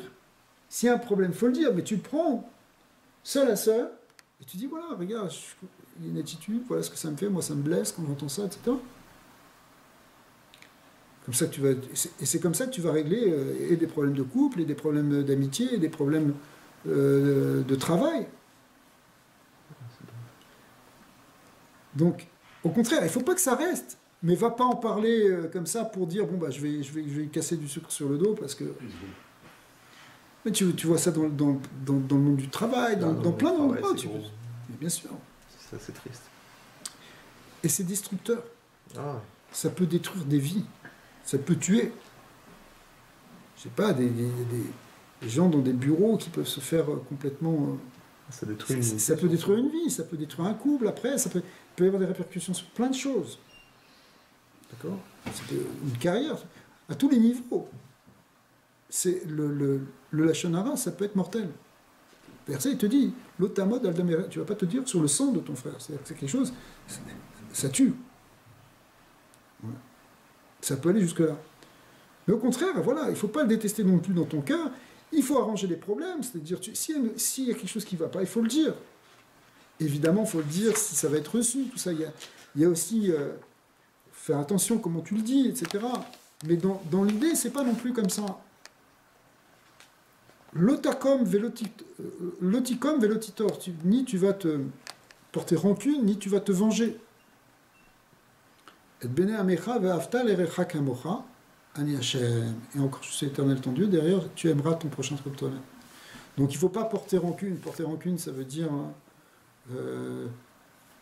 t'as pas voulu me prêter ton marteau l'autre fois. J'avais besoin, j'étais en train de bricoler. Je dis, non, ton marteau, je vais le faire. Et que maintenant, c'est toi qui viens me demander un marteau. Je dis, tu vois, moi, je le prête, moi. ça s'appelle porter rancune. Maintenant, se venger, c'est... Eh ben, tu l'auras pas. Donc les deux, c'est pas bien, d'accord ? C'est pas bien, ça veut dire... c'est ça, il faut sortir de cette petitesse, de cette étroitesse qu'on peut avoir dans le coup du marteau, ça va. Mais des fois, encore une fois, c'est des problèmes de famille qui vont séparer des frères d'une même famille pendant des années. Ils vont plus se parler. Parce qu'il m'a fait un sale coup ou un truc, et je porte rancune, et je ne dis pas, ok, ou je vais me venger. La rancune et la vengeance, bon, les deux sont interdits. Et puis dans le même verset, au contraire, tu aimeras ton prochain comme toi-même. Et toujours, ça se termine par « Je suis l'Éternel ton Dieu ». Dieu, il est là. Il est là dans ces relations interpersonnelles, dans problème de rancune entre copains, entre trucs, et entre mari et femme, etc. Attention, la sainteté divine, elle est là dans comment vous vivez dans votre vie d'humain. D'accord ? Et la base de tout, c'est effectivement, il faut que tu aimes l'autre. Il faut avoir finalement un regard d'amour sur l'autre. Ce que je voulais dire, oui, par rapport à l'histoire du marteau, mais c'est pas bon de porter, ça je peux comprendre, c'est pas bon de porter rancune ou d'essayer de se venger, mais si justement c'est un problème aussi que l'autre n'ait pas voulu donner. Alors comment tu relèves ça ? Alors c'est ça c'est le verset, si tu veux, d'avant, c'est dire c'est-à-dire réprimande, dis, communique. Donc tu témoignes. Bien sûr, l'idée de réprimander, ça veut dire l'idée de communiquer. Beaucoup de problèmes de paix, de ménage, de paix entre des familles, etc., qui viennent d'un problème de communication. C'est souvent, ce qu'on appelle le shalom bayit, la paix des ménages. Bon, c'est très souvent un problème de communication. Parce qu'on ne sait pas communiquer, on ne se comprend pas, on n'entend pas l'autre, on ne comprend pas, et on ne dit pas ce qu'on veut penser, et ce qu'on pense, parce qu'on n'y arrive pas, etc. Et du coup, c'est mal interprété, et ça peut créer des conflits qui vont après jusqu'à des ruptures, que Dieu préserve. Mais par contre, si on règle les problèmes, si on les règle par la communication, eh bien, effectivement, on peut tout arranger. Mais l'idée qui conclut ça, finalement, qui est l'idée de Ve'afta l'erecha kamocha, qui conclut, il y a encore d'autres versets après, mais cette idée de « tu aimeras ton prochain comme toi-même », dans le 32e chapitre du Tanya, le fameux livre de la Chassidut Rabat de base, le Baal HaTanya, le Admor HaZaken, Rabbi Shneur Zalman de Liadi, explique que pour arriver à cette mitzvah d'aimer son prochain comme soi-même, il faut qu'on travaille sur soi. On ne peut pas y arriver d'emblée comme ça. Pourquoi ?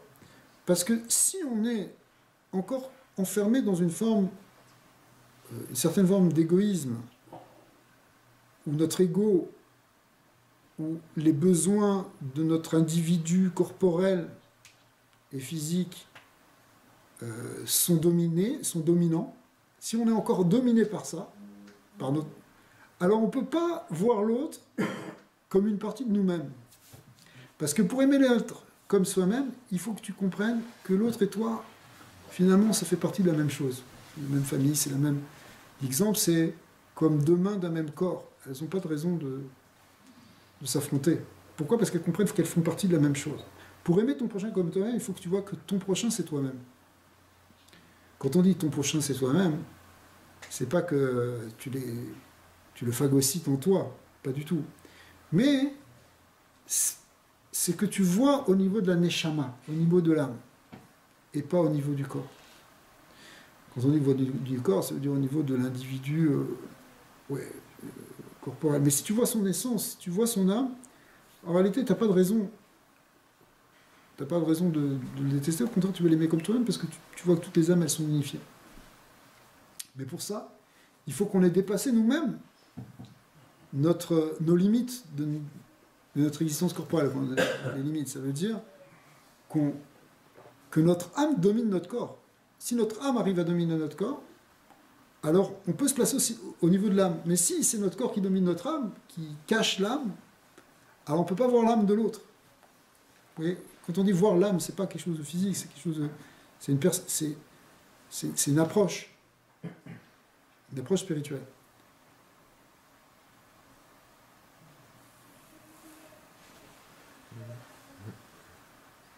Alors ça, c'est finalement... c'est pour ça que tout se recoupe, parce qu'on a expliqué que c'est en dominant en même temps nos passions et nos pulsions qu'on laisse une place à la présence divine. Mais c'est la même chose, on peut aimer son prochain que si on arrive à faire ça. En même temps, si on arrive à se dominer, qu'on n'est pas simplement dans nos propres désirs. Et à ce moment-là, effectivement, on retrouve cette sainteté d'Hachem qui est là. Le verset se termine, on dit « Ani Hachem, je suis l'éternel ton Dieu. Je suis Dieu. » C'est-à-dire, le divin, il est là. Donc, en conclusion, l'idée de sainteté, elle est, comme on a dit au début, pas quelque chose qui veut dire détachement, mais ça ne veut pas dire un détachement extrême où on se coupe du monde. Mais dans le monde, on n'est pas soumis justement aux pulsions et aux tendances et aux dépendances naturelles, mais au contraire, on arrive à les dominer. Et c'est là qu'on révèle la sainteté divine. Et ça va finalement permettre d'être une clé pour la réalisation non seulement des 7 mitzvot, mais en particulier les relations entre les êtres humains entre eux, puisque le fondement d'aimer son prochain comme soi-même, finalement, ça doit être une base des relations humaines. C'est ce qu'on doit faire dans notre entourage et à plus grande échelle, même au niveau de l'humanité. Donc, elle est là la sainteté. Elle est là la sainteté qui est demandée à Israël, qui a été donnée à Israël, mais qui finalement est un message pour tous. Parce que c'est quoi la sainteté? C'est de laisser de la place à Hachem. Et on va lui laisser la place à Hachem si on fait attention à ça.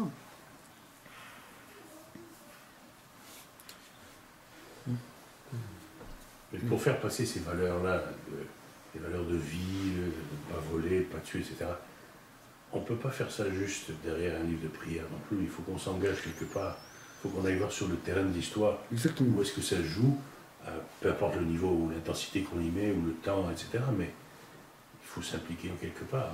Mais absolument. C'est ça. Ça veut dire que ça se joue dans le... Vous savez, le Rabbi Lubavitch a beaucoup insisté sur ça. Il a dit il faut trouver des solutions concrètes. Il faut faire rentrer ça dans la vie quotidienne, dans la vie concrète, dans la vie des hommes. Ces valeurs, il faut qu'elles descendent dans le monde humain, pas dans le monde... Mais c'est dans ce monde humain qu'on va révéler le Ani Hachem, l'éternel. Mais effectivement, ça passe par des actes concrets, c'est-à-dire et au niveau collectif, ça passe par des décisions politiques, ça passe par des décisions économiques, ça passe par toutes sortes de choses qui sont, si vous voulez, avec des outils et des mécanismes de la vie humaine. Là-bas, on doit y mettre ces tendances et ces mitzvot, finalement. Mais on n'est pas obligé de les voir au départ comme des mitzvot, etc. Mais finalement, c'est ça. Les valeurs, elles doivent passer. J'ai souvent le sentiment que c'est quelque chose qui était simple à la base et qui est rendu très compliqué à travers le temps de l'humanité, en fait. Oui, Comme quelque chose qu'on a oublié, mais en fait, qui était tellement simple. c'est ça. Je sais pas si... C'est vrai que finalement, la valeur, elle est simple. La valeur suprême, elle est simple. C'est la valeur justement de Ani Hachem, c'est lui. Quand on sait ce que veut dire le mot Hachem, Yud Kei Vav Kei, il veut dire celui qui donne l'existence. Donc c'est celui qui donne la vie, justement. Donc le Havaya Yud Kei Vav Kei, les 4 lettres du tétragramme, ça veut dire c'est celui qui donne l'être, qui fait être, qui donne l'existence au monde. Donc ça c'est le principe, c'est qu'il faut s'attacher à la source de l'existence, à la source du bien. Ok ? Mais pourquoi Mais après, compliqué que ça parce que je ne sais pas exactement répondre à ta question, mais ce que je sais, c'est que dans le monde, il y a à la fois la simplicité et à la fois la complexité. Ouais, ok. Si tu regardes dans l'univers matériel, il y a des choses simples et des choses complexes. Ouais, c'est sûr. Et l'être humain, il est complexe. On a à la fois une grande simplicité et à la fois une grande complexité. Pas une complexité forcément, si tu veux, une espèce de truc torture intellectuelle. Non, c'est complexe parce qu'on a plein de niveaux en nous. Et plein de choses à gérer. Plein d'aspects dans l'existence qu'il faut gérer. C'est quoi ce mélange qui est en nous? Enfin, je sais pas, je parle pour moi personnellement, mais des fois, sans vouloir dire que je suis schizophrène, mais j'ai l'impression d'avoir plusieurs personnalités, plusieurs tendances en même temps. Ben, on peut jouer plusieurs rôles. Ne serait-ce qu'à un niveau familial, ben, tu peux jouer un rôle de fils, mais après un rôle de mari, de père, de grand-père, etc.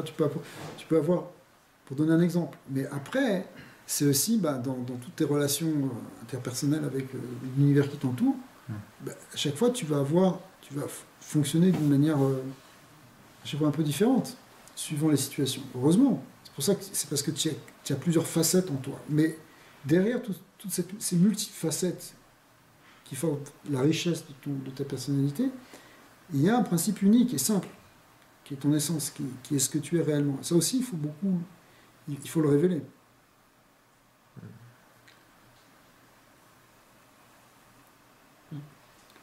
On a plusieurs casquettes, mais quelque part on a une seule tête, si tu vois. Ouais. C'est pas comme ça que je voyais le truc en fait. Ouais. Bah, c'est plus ça, l'histoire des casquettes, c'est plus dans les rôles que tu as joués. dans les rôles que tu joues, mais Ouais. c'est comme une façade. Mais- Ce qui passe à l'intérieur, c'est que des fois, t'es comme. Tu te sens que tu es à la fois ça et que tu es à la fois ça. Oui, En même temps, mais, ouais. mais parce que oui, mais c'est normal qu'on ressente ça. Parce qu'on n'est pas unifié, parce qu'on a plusieurs côtés en nous. Pas simplement dans notre rôle, mais peut-être dans notre identité, si tu veux.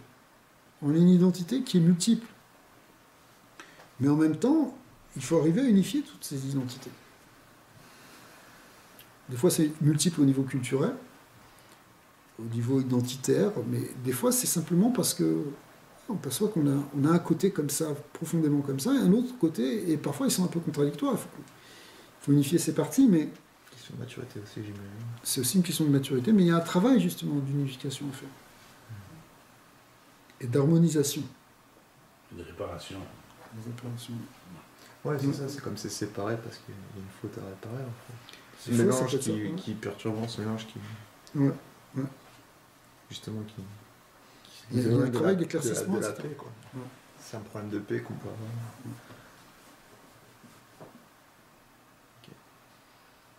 En tout cas, Bezat Hashem, qu'on arrive à avancer, qu'on arrive tous à avancer. L'idée de la Torah, c'est qu'on avance. Yes. On reste pas, on stagne pas, on avance avec des fois il y a des hauts et des bas. C'est pas forcément complètement linéaire, mais il y a une idée de progression. Comme le Talmud, c'est évolutif. Voilà, c'est évolutif, exactement. J'ai peut-être une dernière question. Vas-y. En fait, il y a un passage dans les bijoux qui sont révélés les 10 paroles qui sont révélées au Mont Sinaï, Oui. il y a la deuxième loi qui me perdure un peu dans le sens que, par rapport à l'acte d'idolâtrie, Hachem témoigne qu'il est un Dieu jaloux. Oui. Et en même temps, on dit qu'il est sacré, puis qu'il est séparé, mais il a un sentiment de jalousie. Oui, Et alors, surtout dans le 10e commandement, oui. il y a ce point où de pas jalousie. Ouais. J'arrive pas à... Alors, effectivement, l'Otarchman, tu ne vas pas convoiter dans le 10e commandement, mais l'idée de Elkana, je fais un Dieu jaloux, c'est les commentaires, si tu veux, disent clairement que c'est sûr qu'on ne peut pas parler de sentiment au niveau du divin. Il est au-delà. Mais il y a... ce qui est exprimé dans ce verset, c'est l'idée d'exclusivité. On ne veut pas que tu associes Dieu et aussi une pratique idolâtre. Ce qu'on pourrait faire, il pourrait y avoir une tendance, si tu veux, à dire, bon, bah oui, bah, il y a l'Éternel, d'accord, je veux bien, ok, mais bon, il y a aussi une réalité, que bon, il y a tel culte et tel culte. On n'est plus dans l'Antiquité, donc on le voit peut-être un peu moins, mais on pourrait donner des exemples plus modernes. Mais on peut fonctionner, si tu veux, avec... comme on dit, bon, ben, on va s'arranger avec le bon Dieu. Alors il y a le bon Dieu, mais d'un autre côté, on va s'arranger parce qu'on fait autre chose qui va contre lui. Tu vois?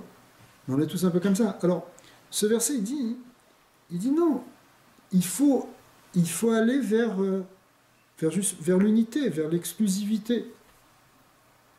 C'est-à-dire que l'interdit d'idolâtrie, c'est enlever toutes les idoles. Quand Dieu il se présente comme un Dieu jaloux, ça veut dire comme quelqu'un qui veut une exclusivité, qui ne supporte pas, entre guillemets, justement... tout notre travers. Oui, c'est ça. Ça me fait penser aux amulettes. Est-ce que c'est de l'idolâtrie? Pas forcément, ça dépend C'est quoi. ça. Ça dépend quoi. Mais il y a des choses qui ne s'appellent pas idolâtrie, mais qui sont aussi interdites par la Torah. Comme par exemple, je ne sais pas, la nécromancie, la sorcellerie. Il y a un interdit de sorcellerie, un interdit de nécromancie, il y a un interdit de magie. Tous ces interdits-là sont aussi mentionnés dans la Torah. Ce n'est pas exactement l'idolâtrie. Ça peut parfois être parfois doté d'une pratique idolâtre, mais c'est encore autre chose. Alors, tout ça, ce sont des choses qui sont interdites, et on comprend aussi que c'est quand même... tout ça, ça rentre un peu dans la même famille. C'est ça. D'accord? De l'interdit d'idolâtrie. Alors, les amulettes, il faut voir quoi? Il y a des choses qui C'est sont... évident que si on considère la mezouza comme une amulette, pour moi, c'est pas ça que je pense. Ouais. Mais parce que ça peut en être une vue de l'extérieur.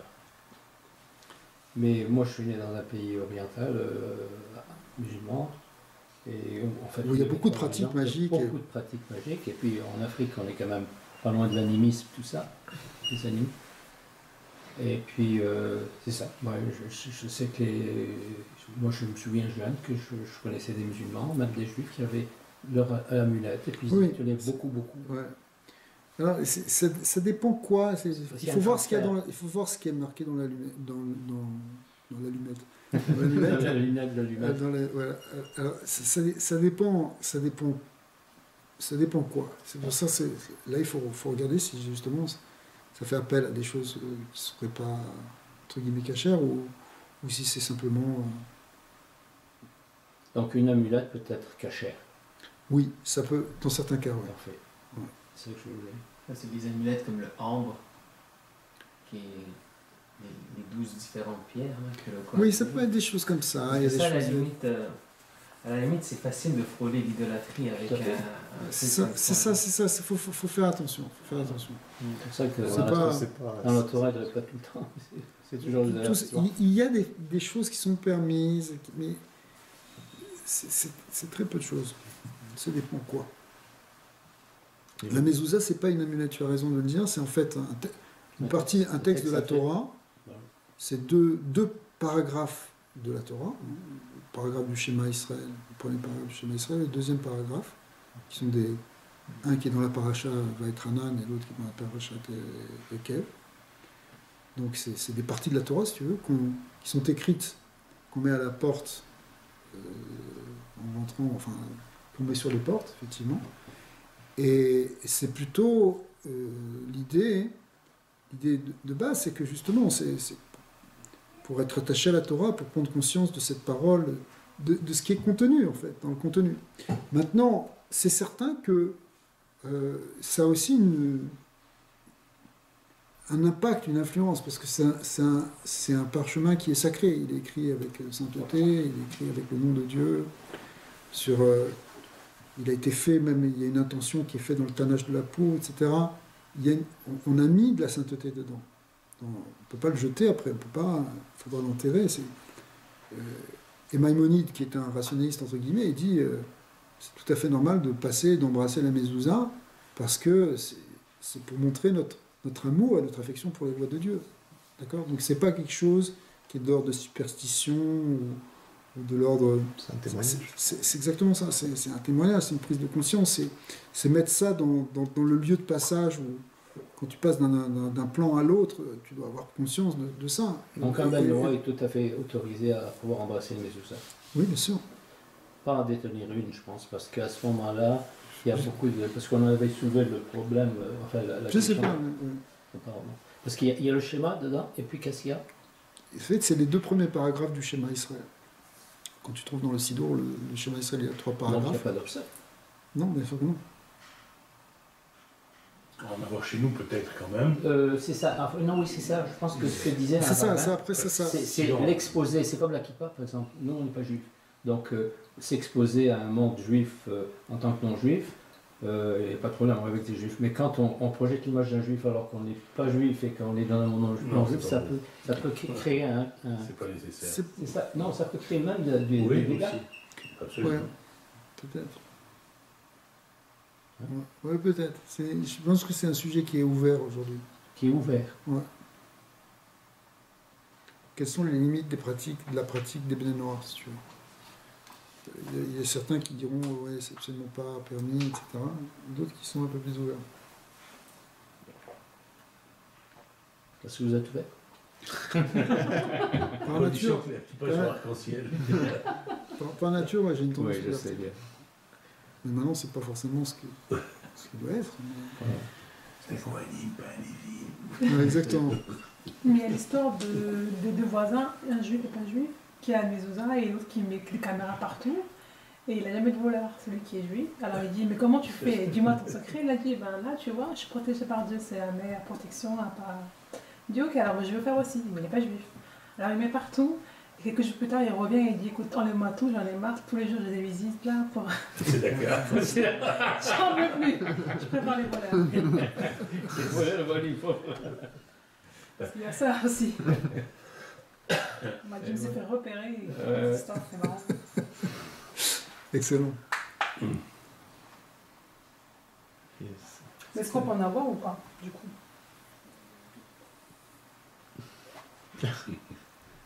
Si tu rentres dans une maison, par exemple, où il y a une mezouza, l'ancien propriétaire était juif, il a laissé une mezouza.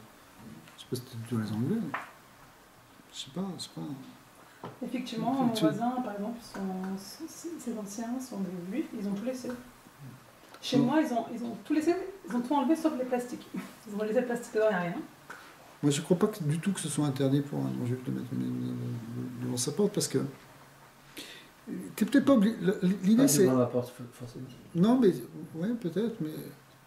Si tu le fais pas à titre de mitzvah, tu fais, voilà, mezouza. Si tu le fais pas parce que tu es ordonné ou quelque chose, je ne sais pas pourquoi ce serait interdit. Moi, je Maintenant, je te dis, il y a certains qui diront peut-être un peu différemment, mais moi, je vois pas vraiment le problème. Ouais. C'est le message qu'on envoie qui je suis pas à l'aise avec. Ah ouais. Ouais. Je veux pas jouer aux juifs, je suis pas juif puis je veux pas le devenir, Ouais. mais je suis un partenaire d'Israël par exemple. Ouais. Mais tu sais, je veux pas envoyer un message aux gens et ben, t'es juif, t'es pas juif, c'est quoi? Ouais. Déjà ils ont du mal à comprendre Je ce qu'on comprends est. très très bien. Ouais. Alors là, Ouais, c'est ouais, encore c'est pire. Il y a même des juifs qui refusent de mettre une mezouza devant leur porte pour que les gens ne voient pas. Ouais, ça existe aussi. Il y a encore pire que ça. Il y a des endroits où ils les mettent à l'intérieur parce qu'ils ont peur de se faire arracher, parce que En plus. au bout de 3 fois, Ouais. les endroits, c'est compliqué. Mais bon, ça c'est des problèmes aussi liés à l'antisémitisme, mais Souvent en France, ça se passe bien. Ouais, ouais, Les gens les mettent à l'intérieur parce pas. Ouais, Si t'habites à Ville-Saint-Laurent, ici, je pense que c'était mieux de la mettre à l'intérieur. ouais, à ce point. Il y a eu des problèmes. Je sais pas Mais s'il y c'est a des un il y problèmes. a beaucoup de juifs pourtant. J'ai des amis qui sont là-dessus. Ça dépend Ouais, du quartier ça juif. Ouais, ouais, Oui, il y c'est- a un rabbin là-bas, il y a. il y a plusieurs, Oui, il y a sûrement. plusieurs synagogues, c'est un quartier assez juif. Enfin, Ah oui, de oui. moins Il y a en des moins. coins, oui, qui sont pas juifs du Ouais, tout. ouais, Hein. je sais. Ou dans mon quartier, c'est on un peu le petit Maghreb. Ouais. Non, mais c'est ça aussi. Ah, Mais... bon. Après, à Côte des Neiges, Côte Saint-Luc, il y a un mélange de tout et tout le monde est plutôt ouvert. Tout le monde Mais moi, sait. on me demande souvent si je suis juif. Ah bon? Parce que quand je laisse la porte ouverte dans les yeshivas, là, on voit les lettres hébraïques au fond. Puis tout ça. Oui. Je suis chez moi, je suis au Canada. Les lettres en bois. J'ai pas de problème. Non. Non, les lettres en bois pour l'alphabet. Ah, ok. L'alphabet, Ah, ouais, c'est oui. J'ai une question par rapport à ce que vous avez dit. Pour le guerrier qui a une relation donc avant mariage. Ouais.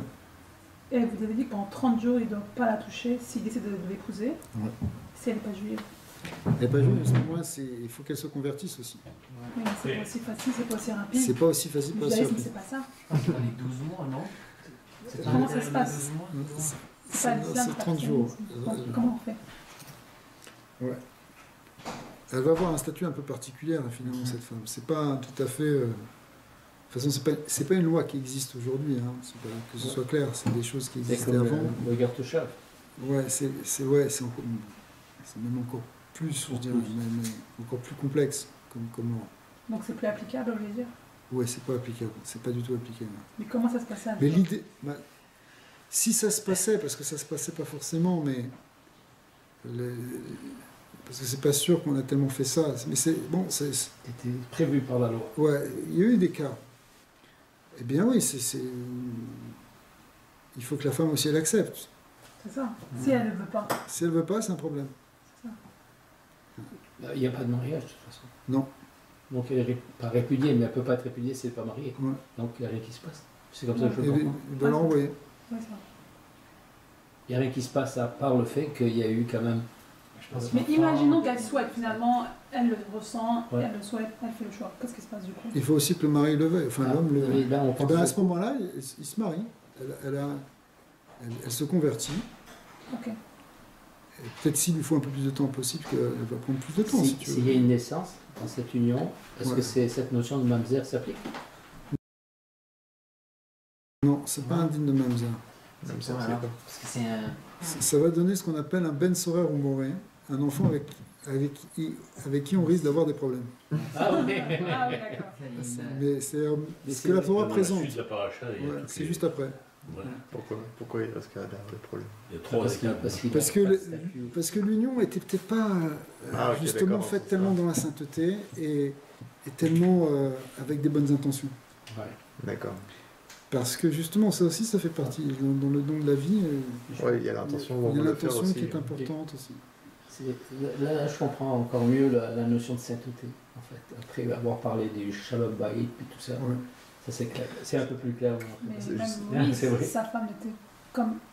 Elle n'était pas, c'est pas partie du peuple juif à la base, donc Ouais, elle a fait son choix. ouais, Enfin, ouais. mais déjà mariée avec les enfants. Non, mais si tu veux, bon, le problème c'est qu'on était un peu. Là-bas, on était avant le don de la Torah. Il s'est marié avant le don de la Torah, mais. D'ailleurs, c'est la fameuse question que Zimri, qui est venu un peu après, celui qui s'est révolté contre Moïse, à l'époque des Midianites, il a dit, mais pourquoi tu nous interdis à nous d'épouser de cohabiter avec des filles de Midian, alors toi tu as pris aussi une Midianite. Mais sauf que ça n'avait rien à voir, parce que le cas de Moshe Rabbeinu, effectivement, sa femme Tzipora, c'est une femme qui a adhéré. Même son père. Même son père, sa famille se sont convertis en quelque sorte. C'est pas une conversion au sens où on entend maintenant, mais ils ont adhéré au judaïsme, à la Torah. Ishmael Yitro, à tel point que Yitro porte c'est son nom qui a donné le titre à la paracha du don de la Torah. C'est le modèle à la limite. Mais Tzipora, sa fille aînée, qui est devenue la femme de Moshe Rabbeinu, elle avait cette dimension aussi. Donc son engagement, il était plein, il était entier. C'est pas une captive là qu'il a pris comme ça sur le. Au bord de la route. la belle captive qui était là parce que Au bord du puits. parce que plus que ça veut dire que c'est les princes qui prostituaient leurs filles pour faire tomber justement les guerriers ennemis. Donc on parle de ça, c'est vraiment pas des femmes forcément extraordinaires, quoi. Mais alors que Tzipora, c'est une femme qui a fait au contraire, c'est comme un peu plus tard ses routes, etc. C'est des femmes qui ont montré un engagement. Tzipora, elle s'est engagée, on voit, elle a un rôle. Mais en même temps, on sait que c'est le frère de Moshe Rabbeinu. Il avait dit ne la ramène pas. Déjà qu'on se. Enfin, je suis pas sûre, mais je crois qu'il disait déjà que nous on s'ouvre, on est le peuple, qu'on est comme. Faut pas la ramener pour l'instant. Ouais. Il a dit attends, comme. Ça veut dire qu'en même temps, est-ce que c'est parce que c'est sa statue qui est dérangée ou est-ce que. Pourquoi Non, parce que. Ok. On souffre assez. Pourquoi elle aussi, elle devrait.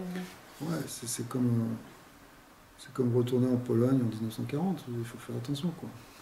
Ça veut dire, non, c'est vrai, ça veut dire, il y a des Juifs qui sont retournés en Europe. Dernièrement, oui, beaucoup. Non, ouais, c'est ça, mais juste avant la guerre, au début de la guerre, c'était lourd, quoi.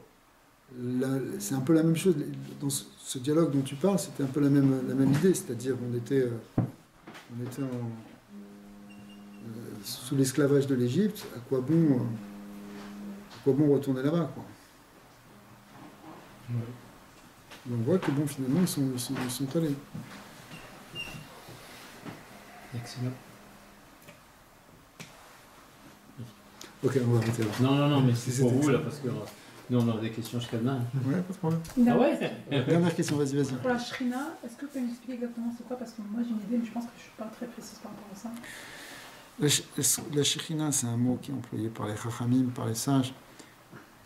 Littéralement, ça vient de la racine shochen, qui veut dire résider. Shechen, en hébreu, veut dire un voisin, donc un résident, un voisin. La Shekhinah, c'est la résidence, la présence divine. C'est l'aspect du divin qui est présent sur Terre, qui est présent et qui éventuellement peut même se révéler sur Terre. Qu'on oppose d'une certaine manière à l'autre aspect qu'on appelle le Saint béni soit-il, qui est le côté qui transcende, qui est au-delà, qui est le côté infini, absolu, inaccessible de Dieu. Tout ce que tu as compris, tu n'as encore rien compris, etc. Il te dépasse toujours. Tout ce que tu peux savoir sur Dieu, ça te dépasse, c'est le côté saint d'Hachem. Mais d'un autre côté, et c'est la même chose au fond, c'est ça qui doit réunir, il y a aussi l'aspect de Dieu qui est là, présent parmi nous. Ani Hachem, je suis là. Ani, le mot Ani représente la Shekhinah. Je suis là parmi nous. C'est le Dieu. Dieu, il est là. Et dans notre existence, il est là. On peut lui parler, il est proche de nous, il nous donne des signes, il arrange nos problèmes, il nous soutient, il nous règle telle difficulté au bon moment. Ou il est là pour nous réveiller, pour d'autres choses. D'accord, si on s'écarte trop. Donc c'est l'idée, c'est ça l'idée de la Shekhinah. La présence divine, c'est elle qui se révèle dans le temple, mais elle se révèle aussi dans l'exil, elle se révèle partout, si on est proche d'elle. Et il faut unifier les deux. Toutes les mitzvot qu'on fait, c'est pour unifier le côté saint béni soit-il et la Shekhinah. C'est les deux aspects. Hein. On appelle aussi dans la Kabbalah un côté masculin, un côté féminin, mais c'est l'idée de transcendance et d'immanence de... En fait, c'est le même Dieu. Celui de la sainteté, il est là parmi, dans les détails de ton existence aussi. Donc la Shekhinah, c'est la manifestation divine, Ouais.